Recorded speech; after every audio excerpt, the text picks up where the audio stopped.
Hi guys, welcome to this video. In this video I show you how to create a bouncy arrow effect. If you want to point something or explaining something, you can use this arrow effect to show it. Let's go. Import. Let's take this dog again. And yes.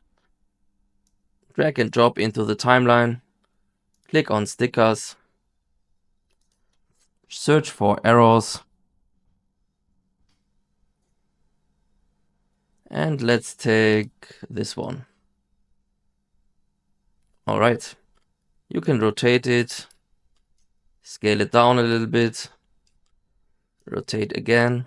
And yes, this way it would be just a static arrow and nothing is happening. And you just click on the arrow, then on animation.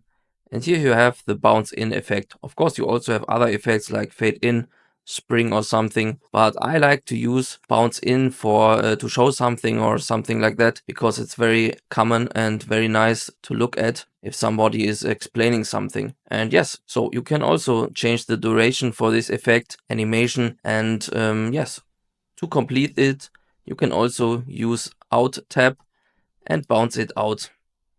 Perfect. So you can see it's pointing on the dog and bouncing out. That's all for this video. Thank you for watching and see you next time.